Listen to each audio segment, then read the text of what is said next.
أعوذ بالله من الشيطان الرجيم. بسم الله الرحمن الرحيم. إن الحمد لله نحمده ونستعينه ونستغفره ونعوذ بالله من شرور أنفسنا وسيئات أعمالنا. من يهده الله فلا مضل له ومن يضلل فلا هادي له، وأشهد أن لا إله إلا الله وحده لا شريك له، وأشهد أن محمدا عبده ورسوله صلى الله عليه وآله وسلم تسليما كثيرا. أما بعد، د سرور کائنات صلی الله علیه و آله وسلم ژوند. محترم ورونو، زموږ قصه دې ځای ته رارسېدلې وه. درېیمه مرحله هغه مرحله ده چې په ډلو ډلو خلق د الله عز وجل و دین او اسلام ته داخلېده. قبایل او اقوام په دسته جمعي او د ډلو پر شکل و مدینې منورې ته د اسلام راوړلو دپاره راتله او په اسلام مشرفه کېده، چې دې مرحلې د رسول الله صلی الله علیه و آله وسلم تر رحلته پورې دوام وکړي، چې دغه رحلت د هجرت په 11 کال او د ربیع الاول په میاشت کې پیښ سو. اوس راسئ د مدینې منورې د ژوند اوله مرحله وڅېړو.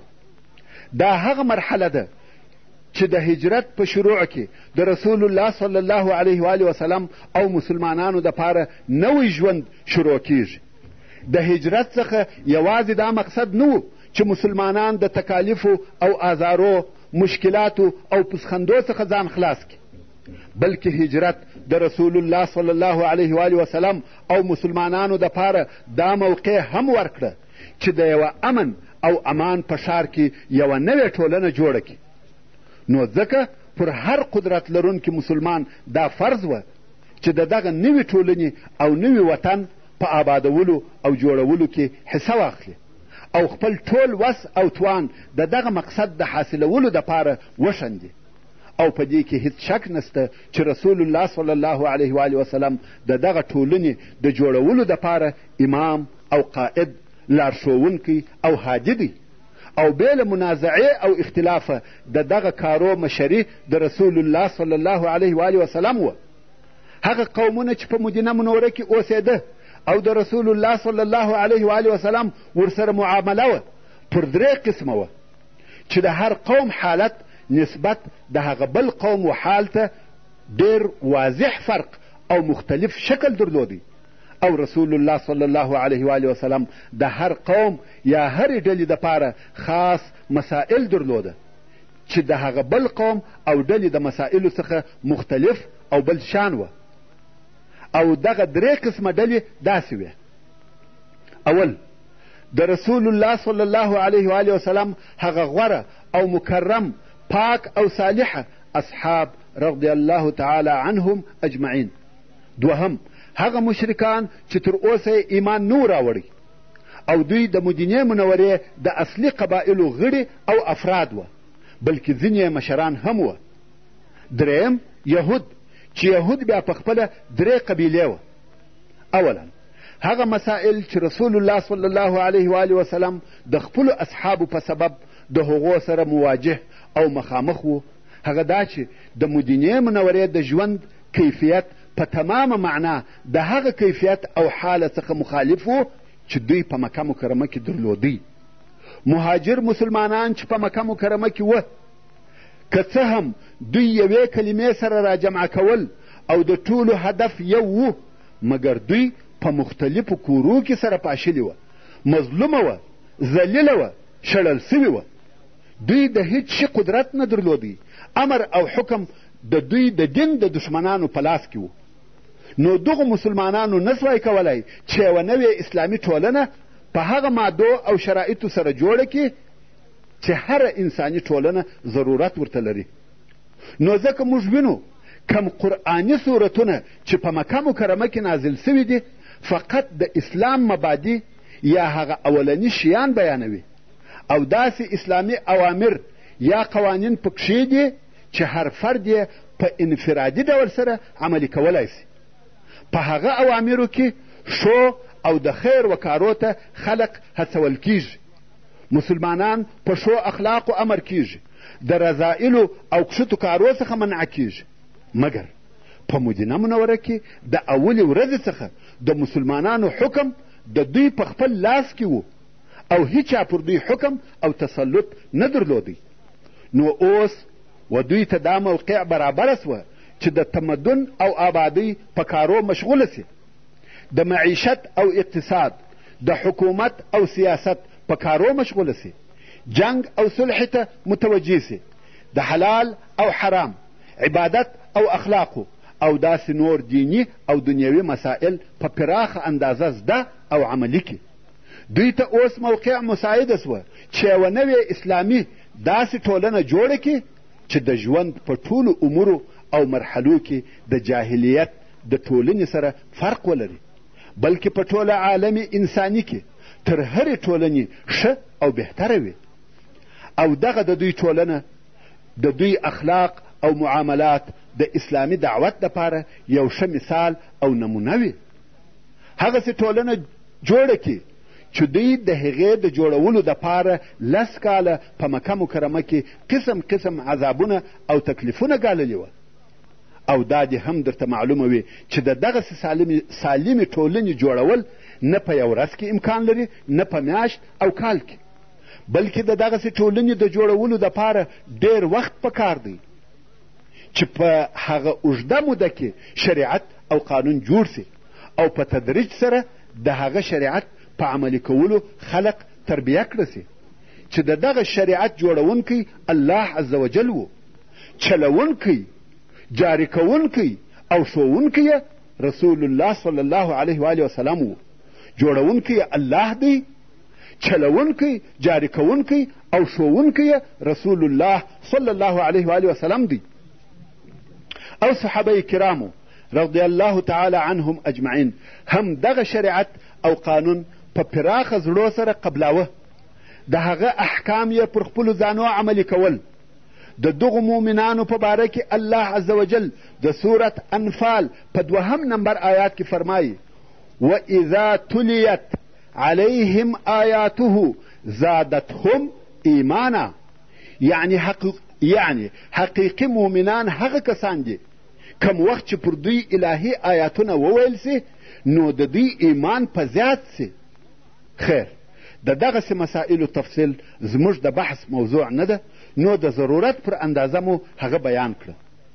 دا هغه لوی کار و چې د مسلمانانو په متعلق رسول الله صلی الله علیه و آله وسلم د هغه سره مخامخ و چې دا د اسلامي شریعت، اسلامي دعوت او محمدي رسالت هغه اساسي مقصد او هدف و.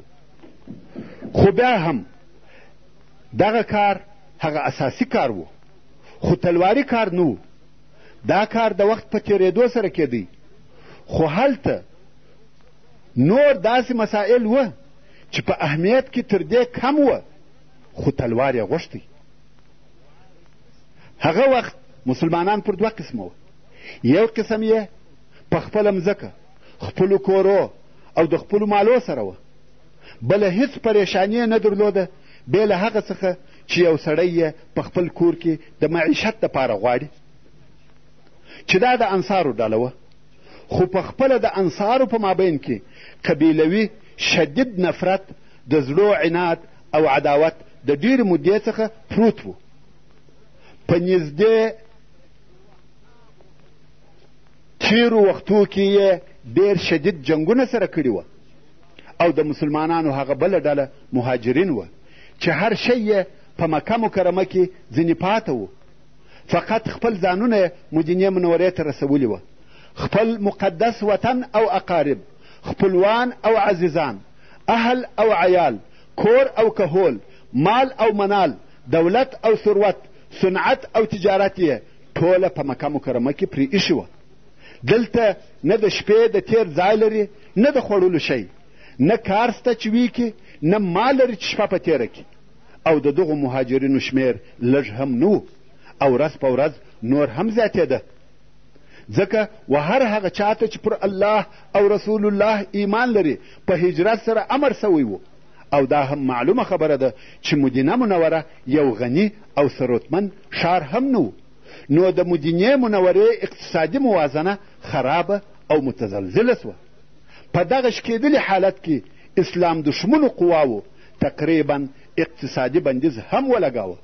خوراکي او ارتزاقي مواد یې د مدینې منورې څخه بند کړه نو خود اقتصادي حالت نور هم خراب سو.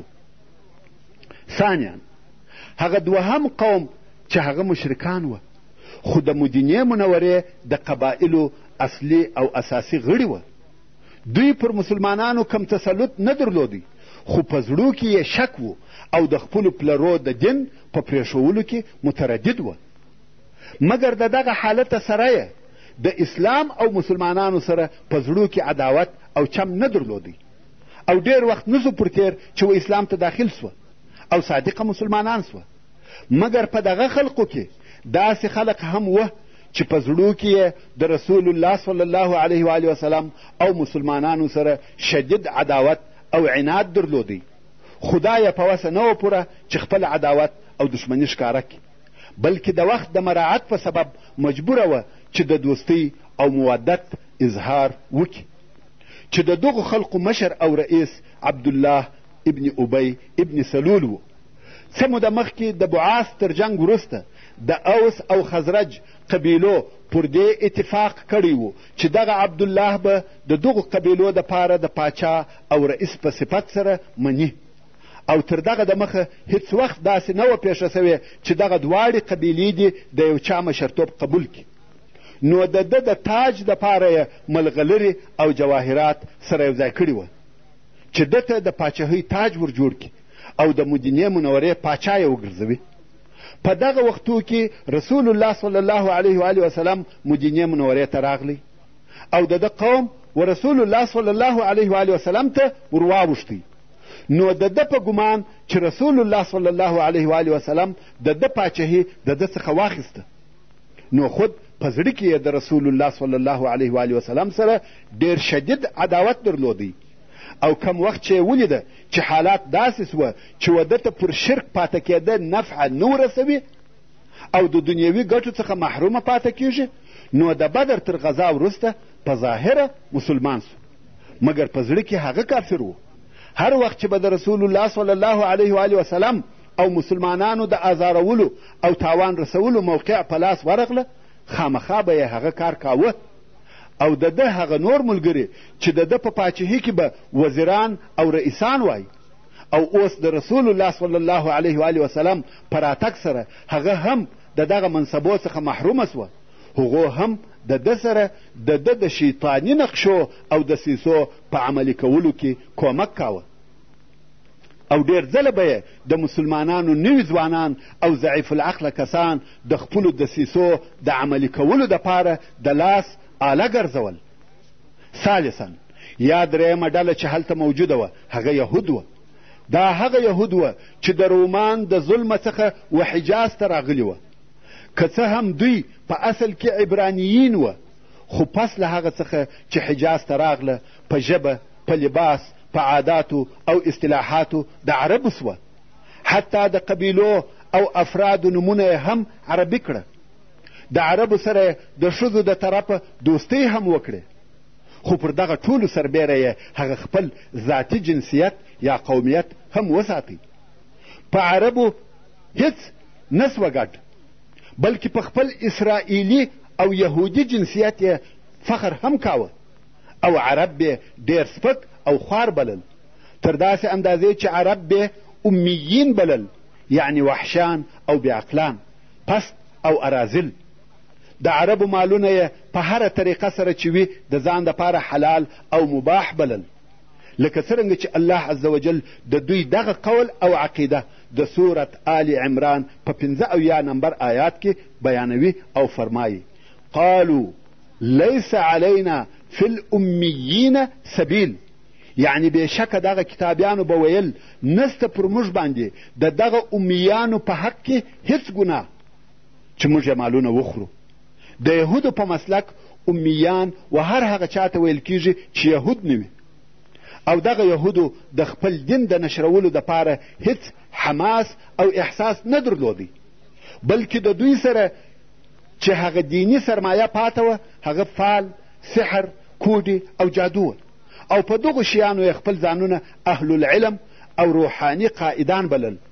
په کسب او پیسه ټولولو کې ماهران او استادان وه. د حبوباتو او خرما، د شرابو او لباسو تجارت د دوی په لاس کې و. واردات یې غله او شراب وه، صادرات یې خرما وه. بې له دې څخه نور هم تجارتي او صنعتي کارونه کول، او د عربو څخه یې څو چنده ګټې اخیستلې. یوازې تجارت یې نه کاوه بلکې سود او ربا یې هم خوړل. د عربو و شیخانو او رئیسانو ته به ډېر پورونه ورکول. هغو به بیا دغه مالونه په بې پروایي سره د دې دپاره مصرفول چې شاعران یې په خپلو اشعارو کې صفت وکړي او په خلقو کې یې نوم لوړ سي. خو چې بیا به د یهودو پورونه نه سوای ادا کولی، نو به خپلې زراعتي مځکې او باغونه پر هغو ګرو کړه. څو کاله به نه وه تېر سوي چې دغه مځکې او باغونه به د یهودو سوه. یهود د چمو او دسیسو، د فساد او شیطانتو خاوندان وه. د عربي او همسایه قبیلو په مابین کې به فساد او شیطانت جوړ کړي. په پټو چمو به په پرله پسې جنګو سره اخته کړه چې هغه به په ځان نه سوه پوه، او دې جنګو به په کلو دوام درلودی. هر وخت چې به یهودو ولیده چې د جنګ اور مړ کیږي، بیا به د هغه د تازه کولو دپاره شیطانتونه او فسادونه جوړ کړه، او دوی به آرام ورته ناست وه. په دغه اور کې به د عربو سوځل په پټه خوله سره لیده، او بیا به د قبیلو او مشرانو ته درانه د سود او ربا پورونه ورکول د پاره د دې چې د مسکنت او غریبۍ په سبب د جنګو څخه لاس وانخلي. چې په دغه کار سره یې دوې ګټې کولې. یو خو یې خپل یهودي کیان ساتلی و، او بل یې د ربا بازار تود و چې څو چنده ګټې یې اخیستلې او بې اندازې ثروت یې لاسته راوړی. او په مدینه منوره کې د یهودو درې مشهوره قبیلې وې. اوله بني قینقاع چې د خزرج متعاهدین وه او کورونه یې دننه په مدینه منوره کې وه. دوهمه قبیله بنو نظیر. درېیمه قبیله بنو قریظه چې دغه دوې قبیلې د اوس متعاهدین وه او د مدینې منورې د باندې اوسېدل. او دا هغه قبیلې وې چې همیشه به یې د اوس او خزرج د قبیلو په مابین کې جنګونه پیښول، او په خپله دغو قبیلو د بعاث په جنګ کې اشتراک هم وکړي. او دا معلومه خبره ده چې د یهودو څخه دا امید نه کېدی چې و اسلام ته د بېله بغضه او عناده په بله سترګه وګوري. ځکه رسول الله صلی الله علیه و آله وسلم د دوی د قوم او جنس څخه نه و چې دوی د قومي عصبیت په سبب د هغه تر څنګ ودرېږي. او د اسلام دعوت صالحه دعوت و چې د پاشلو زړو په مابین کې الفت پیدا کاوه، د دشمنیو او عداوتو اور یې واژه، او په ټولو کارو کې خلق و امانت او دیانت ته رابلل. خلق یې په دې سره امر کول چې پاک او حلال مالونه وخوري، چې د دې ټولو معنا دا وه چې د یثرب عربي قبایل باید په خپلو مابینو کې الفت او محبت سره ولري. نو په دغه حالت کې خامخا دغه عربي قبیلې د یهودو د هغه شیطاني اعمالو څخه خلاصېدلې. د یهودو تجارتي رونق پای ته رسېدی، او هغه د ربا مالونه کم چې د دوی د سرمایهدارۍ اساس او مرکز بلل کېدی حرامېدل. بلکې د دې ډېر احتمال و چې دغه عربي قبایل ویښ او متوجه سي. کم باغونه او مځکې چې یهودو د ربا په معاملو ځینې اخیستې وه بیرته خپل لاس ته راوړي. کم وخت چې یهود د اسلامي دعوت په مفهوم پوه سوه او ویلې ده چې اسلامي دعوت غواړي چې په یثرب کې استقرار او آرامي راولي، د خپلو ځانو دپاره دغه ټول تاوانونه تر نظر وایسته. نو ځکه دوی د هغې ورځې څخه چې رسول الله صلی الله علیه و آله وسلم مدینې منورې ته راغلی، دننه په زړو کې د اسلام او د رسول الله صلی الله علیه و آله وسلم سره شدید عداوت درلودی. که څه هم دوی په شروع کې دغه عداوت د ښکاره کولو جرأت نه درلودی، خو پس له څه مودې څخه واضحه او روښانه سو. د یهودو دغه عداوت په واضحه ډول په هغه واقعه کې ښکاره کیږي چې ابن اسحاق رحمه الله یې د ام المؤمنین صفیه رضی الله تعالی عنها څخه روایتوي. صفیه رضی الله تعالی عنها چې د رسول الله صلی الله علیه و آله وسلم زوجه او د حیی ابن اخطب یهودي لور ده، او دغه حیی ابن اخطب د مدینې منورې د یهودو د مشرانو څخه و، چې دا قصه به په وروسته کې راسي چې رسول الله صلی الله علیه و آله وسلم د صفیه رضی الله تعالی عنها سره څنګه واده وکړي. دغه صفیه رضی الله تعالی عنها وایي زه کوچنی وم او پر خپل پلار تر ټولو اولادو ګرانه وم. هر وخت چې به پلار ولیدلم غیږ به یې راته خلاصه کړه او په بغل کې به یې ونیولم. دغه رنګه پر خپل اکا چې ابو یاسر ورته ویل کېده هم ګرانه وم. کم وخت چې رسول الله صلی الله علیه و آله وسلم مدینې منورې ته راغلی او په قبا کې یې واړول، سهار وختي زما پلار حیی ابن اخطب او زما اکا ابو یاسر ابن اخطب د هغه صلی الله علیه و آله وسلم د لیدلو دپاره ورغله او د لمر لوېدو سره ستړي هلاک غمجن او پریشانه بیرته کور ته راغله. صفیه رضی الله تعالی عنها وایي څرنګه چې زه کوچنی وم د هغه پخواني عادت سره سم مې و دوی ته ور علا کړه، مګر په دغه ورځ د هغه غم په سبب چې د دوی سره و یوه هم ماته ونه کتل. یوازې دا نه چې په غېږ کې یې ونه نیولم بلکې راته ویې هم نه کتل. ډېر غمجن او پریشانه وه. صفیه رضی الله تعالی عنها د دغه ورځې خبرې بیا په وروسته کې بیانوي او وایي مې اورېده چې زما اکا ابو یاسر زما و پلار ته وویل آیا هغه دی؟ یعنی دغه سړی هغه نبي دی چې موږ ته په تورات کې ذکر سوی دی؟ پلار مې ویل هو والله. اکا مې ویل آیا تا وپېژندی او یقین دې سو؟ پلار مې ویل هو. اکا مې ویل نو د ده په باره کې څه نیت او اراده لرې؟ پلار مې ویل په والله تر څو چې ژوندی یم د ده دښمني او عداوت به کوم. سبحان الله، د یهودو دغه حال دی، په حق پوهیږي او حق ور معلوم سو، مګر پر دغه واقعیت سربیره د حق سره عناد او عداوت کوي. دا د یهودو خوی او عادت دی. د نن ورځې یهود هم هغه یهود دی او هغه عداوت. نه پوهیږم چې جاهل او بېخبره مسلمانان څنګه پر هغو اعتماد کوي. د یهودو د دغه عداوت او خیانت یو بل شاهد د عبدالله ابن سلام رضی الله تعالی عنه هغه قصه ده چې امام بخاري یې روایتوي. عبدالله ابن سلام د مدینې منورې د یهودو د لویو علماو او احبارو څخه و. دی وایي زه د خپلې خاله سره ناست وم، خبر راغلی چې محمد صلی الله علیه و آله وسلم مدینې منورې ته راورسېدی. د په لوړ آواز سره تکبیر ووایه الله اکبر. خاله په تعجب کې سوه چې عبدالله څنګه د دغه سړي په راتګ سره چې وایي نبي دی تکبیر وایي. نو خاله یې ورته وویل قسم دی که موسی ابن عمران راغلی وای تا به داسې تکبیر نه وای ویلی.